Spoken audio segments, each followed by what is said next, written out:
Y bueno, ya nos metemos de lleno en la entrevista de hoy con Fernando Pereira, presidente del PIT-CNT. Suena raro decirle presidente del PIT-CNT, ¿eh? Hay que acostumbrarse. Decímelo a mí. ¿Le suena raro a usted también que lo Sí, nombren claro, así? Claro.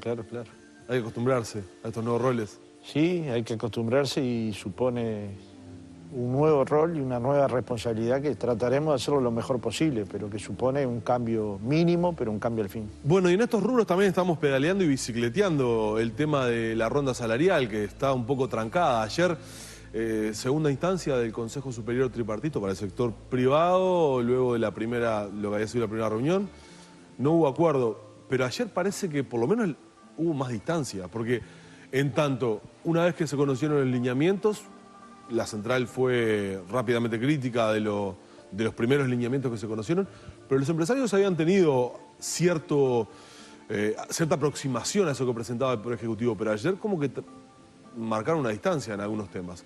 ¿Y ahora cómo se arregla esto? Bueno, de repente los empresarios están de acuerdo con los lineamientos anteriores y es mucho más fácil. Entonces dice que ustedes volverían a lo otro. Y claro, si nosotros estamos reclamando básicamente 4 aspectos. Que el salario mínimo nacional crezca a ritmos más acelerados que los que propone el gobierno y que alcance los 15.000 pesos al final del trienio. Si estamos proponiendo un trato diferencial para los salarios bajos, es decir, aquellos que están por debajo de 15.000 pesos. Si estamos proponiendo correctivos anuales, si estamos proponiendo crecimientos en el entorno del 3%, porque la economía va a crecer en esos guarismos, y nosotros creemos que el crecimiento salarial debe acompañar el crecimiento de la riqueza nacional. Nadie podría comprender que en un país de cambios el país crezca al 15% y los salarios de los trabajadores queden congelados. Nadie lo podría comprender sanamente. Ayer el Ministerio de Trabajo y el Ministerio de Economía nos dieron una planilla que indica que hay 420.000 cotizantes al BPS que ganan menos de 15.000 pesos nominales. Está lejos de los 690.000 que hablaron ustedes, ¿no? No. Espere.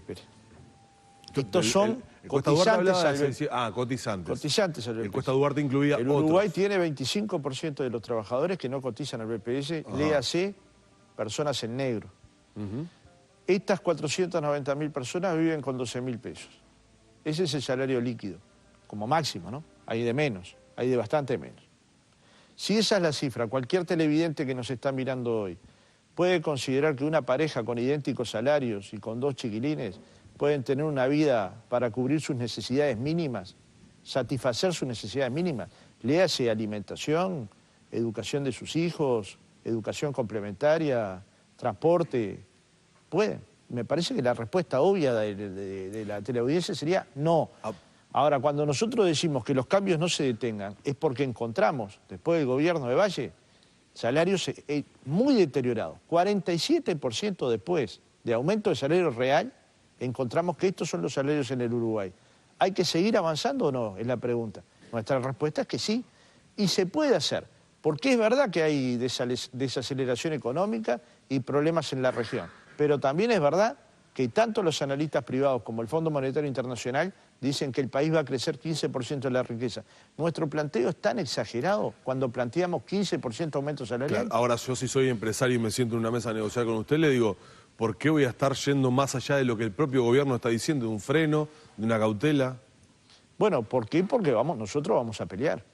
¿El por qué? El discurso del gobierno ¿El por qué? Porque se van a medir. Los empresarios se alinearon al discurso del gobierno, de tener cautela, de prudencia, de sí, y creo rever y reordenar el gasto. Básicamente creo que se dan un tiro en el pie, ¿no? Con este razonamiento muy pequeño. Si el trabajador de 15.000 pesos pasa a ganar 16.500, ¿dónde va a gastar su dinero? En la farmacia, en el almacén del barrio, en la mercería, todo lo que tiene que ver con el barrio. Ahí es donde gasta el trabajador. Ese empresario debería estar preocupado porque el salario de los trabajadores promedios creciera en el Uruguay, porque su bienestar y su progreso en la última década obedeció a los logros que el movimiento sindical logró en los salarios de los trabajadores. Por otro lado, los jubilados, que ajustan por el índice medio de salarios y que hay cientos de miles de pasividades o jubilaciones por debajo de los 10.000 pesos.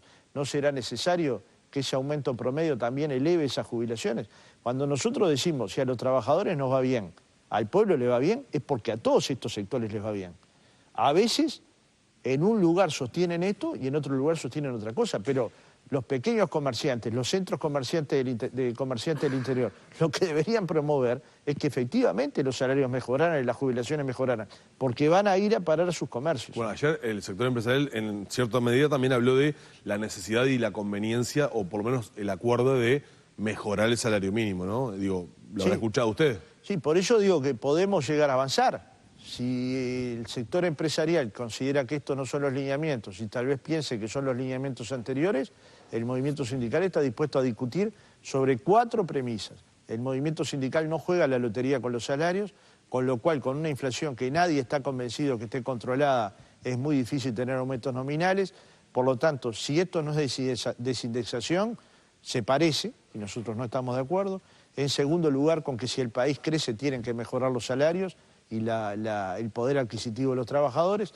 En tercer lugar, que hay que atender claramente la situación de los trabajadores más débiles. Yo ya he mencionado los trabajadores cotizantes al BPS, cuál es la situación que tienen. Y en cuarto lugar, hay que analizar que esto es después de 47% de aumento real. Me parece que esta cifra es alarmante.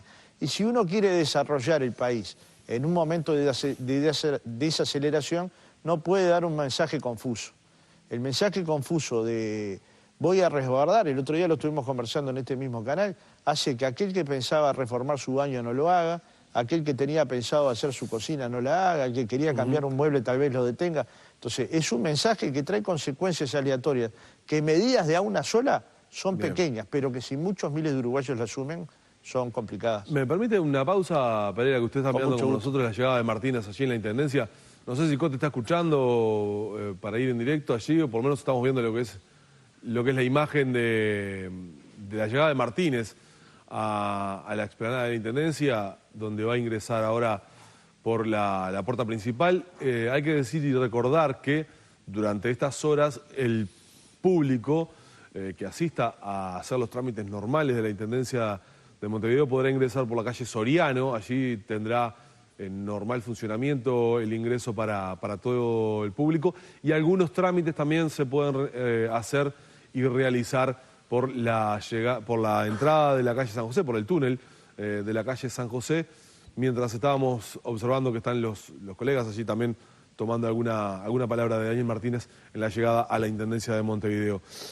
Pereira, obviamente están bastante distantes lo que son las posiciones, y uno piensa, con este discurso del PIT-CNT en las cámaras empresariales, con lo que propone el gobierno, que parece ahora que no conforma ni a la central ni a los trabajadores, encima de eso los trabajadores y empresarios se tienen que autoclasificar. Seguramente allí también surjan diferencias, porque probablemente un empresario diga, yo estoy en este sector y no voy más allá de esto, y los trabajadores digan, no, la empresa creció bastante más. Allí también va a ser un punto bastante de choque, ¿no? Bueno, puede ser. Habrá que ver qué información pone cada rama de actividad arriba a la mesa para demostrar que tiene una situación de crisis o una situación intermedia o una situación de avance. Yo creo que esas cosas pueden ser modalidades que con el tiempo se puedan aplicar de buena manera. ¿Están de acuerdo ustedes con esta clasificación en 3 sectores? No sé si de acuerdo, pero no nos parece lo más dramático del lineamiento. Me parece que hay sectores que todos comprendemos que tienen una situación muy particular y que hay que analizarlo con esa particularidad. Sería una irresponsabilidad que a un sector que está teniendo dificultades uno le coloque gastos adicionales, porque ahí sí es donde uno puede poner en peligro los puestos de trabajo. Y entre el puesto de trabajo y mejorar un poquito el salario, los que menos dudamos somos nosotros. Porque, digamos, el empresario... Usted se alinea con esa frase que se ha repetido y mucho desde el Ministerio de Trabajo, que lo primero en este contexto que tenemos ahora es mantener la fuente de trabajo y después ver de mejorar el salario. Bueno, y crear más empleo.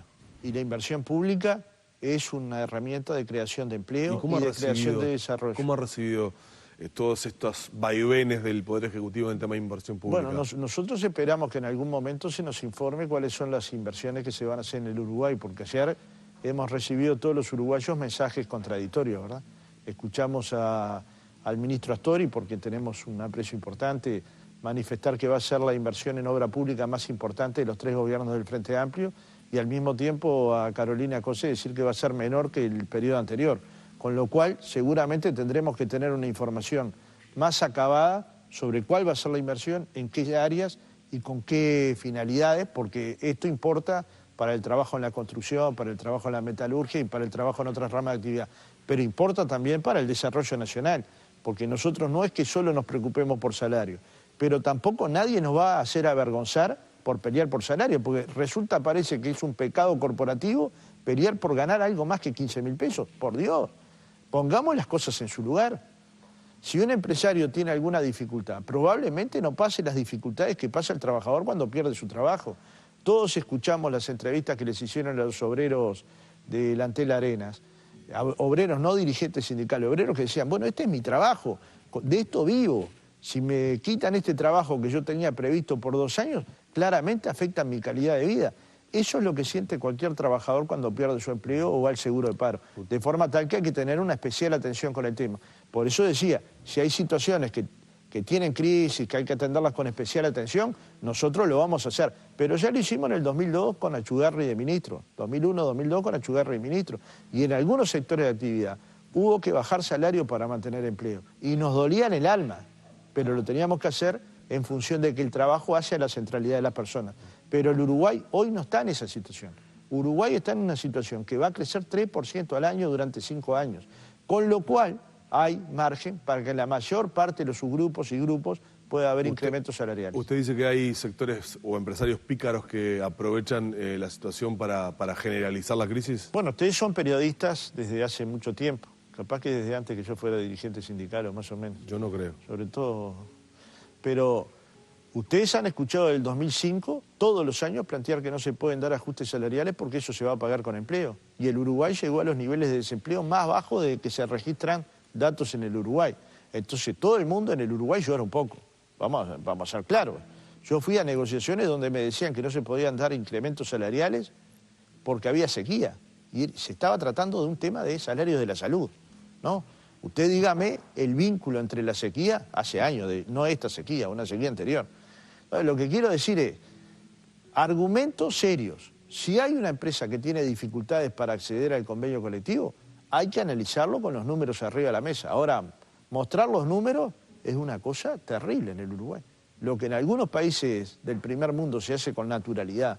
Por ejemplo, en Alemania es muy común que un trabajador de una empresa importante, de más de 20 trabajadores, esté en el comité de empresa. Porque el trabajador le aporta conocimiento a la empresa, a la organización del trabajo, a la productividad, a la cultura del trabajo. Claro, y en el Uruguay casi te dicen que es cogestión, que tenés una república... En ese caso usted dice que una empresa de un sector particularmente en dificultades, usted dice que en ese caso la central sindical, el sindicato, tendrá la madurez necesaria como para poder comprender esa situación. Bueno, por una premisa fundamental, no hay sindicato si no hay empresa. Esto es una cuestión elemental, digamos, dicho así suena fácil, pero para yo tener organización sindical tengo que tener empresa. Y la empresa tiene que ser lo más fuerte posible. Si hay un momento de deterioro por los precios internacionales, si hay un momento de deterioro por las condiciones actuales del mercado común del sur, por el Mercosur, si hay situaciones especiales que están afectando el sector, sería necio no estudiar esa situación. Pero generalizarla es mucho más necio, porque eso no es lo que está pasando en Uruguay. No a todos los sectores les va igual. Hay que ir a los supermercados, hay que pasar por la puerta de los grandes centros comerciales del Uruguay para saber que ahí la crisis no la toca ni de cerca, ¿no? Pereira, no quiero cerrar la entrevista sin preguntarle lo siguiente. Un discurso reiterado de las centrales en momentos difíciles, la inversión pública es un dinamizador de la economía y por eso hay que invertir y hay que desarrollar la inversión pública. Desde el gobierno, de hecho, hay algunas voces que están alineados a eso.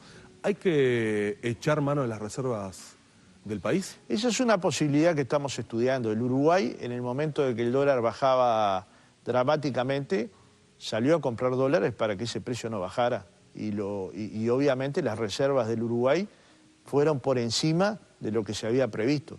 Hay que ver, sin dañar la macroeconomía, porque nosotros no somos insensatos que planteamos dañar la macroeconomía, qué porcentaje de esas reservas se podrían utilizar, no olvidando que esto se puede utilizar para un gasto único, ¿verdad? No puede ser para un gasto permanente, para efectivamente hacer la inversión pública en el Uruguay. Y uno de los temas que hemos planteado como emblemático es el Antel Arenas. Uno piensa cuántas cosas se han podido lograr desde que se inauguró la Sala del Sodre. Humberto, que es actor y lo puede decir, ¿Cuántos artistas lograron pasar por la Sala del Sodre? El espectáculo de ballet, que era un espectáculo elitista, pasó a ser un espectáculo más popular. La Orquesta del Sodre toca con salas casi llenas. ¿No será que el Uruguay precisa un lugar como este? En primer lugar, para espectáculos deportivos. Me imagino que es el único lugar donde todos los hinchas de Goes entramos, además, ¿no? En segundo lugar, porque la cultura precisa un lugar de ese tamaño para espectáculos nacionales y para espectáculos internacionales. En tercer lugar, porque para Villa Española es un empujón muy grande desde el punto de vista social. Si no, miremos lo que pasó en Goes con la apertura del mercado agrícola. Y lo principal, que no es una inversión gigantesca en relación al volumen de inversión que el Uruguay está previendo para los 5 años. Está previendo 3.000 millones de dólares solo de las empresas públicas. Razón por la cual no parece insensata la propuesta del Zunca. Vayamos a un ritmo más lento con los 150 trabajadores que están en la planta. No se finalizará en 2 años y se hará en 4 o 5, pero el Uruguay tendrá, además de todo, un centro de convenciones. Y el turismo de centro de convenciones es el turismo que más gasta en el Uruguay. Y el Uruguay ha hecho una apuesta muy grande al turismo, Danilo. ¿Y para eso es puntual, una industria? ¿Para eso puntual sí usar reservas, por ejemplo? Bueno, puede ser para eso y pueden ser para otras inversiones públicas. Yo no me imagino que todas las escuelas públicas del Uruguay, me refiero a las escuelas rurales, tengan energía eléctrica si no existiera UTE invirtiendo el cableado para llevarlas ahí. No me imagino que la fibra óptica esté instalado en los hogares de mayores recursos y en los hogares de menos recursos si el dedo del Estado no fuera un dedo que actuara para beneficio de los más débiles. Entonces, ¿qué decimos? En 10 años el Uruguay ha consolidado un conjunto de cambios positivos para la sociedad. Positivos, me refiero a la negociación colectiva, a la libertad sindical, a un sistema diferente de gravámenes, a un sistema de salud integral, a otras leyes que han beneficiado al conjunto de la sociedad. Estos cambios no se pueden detener. Entonces, nuestra pelea claramente es porque no se detengan. No es que nosotros votamos un paro hoy, que lo vamos a votar en un rato, porque nos gusta la gimnasia y nos gusta que nos descuenten un día de paro. Porque en el Uruguay nos descuentan a todos el día de paro.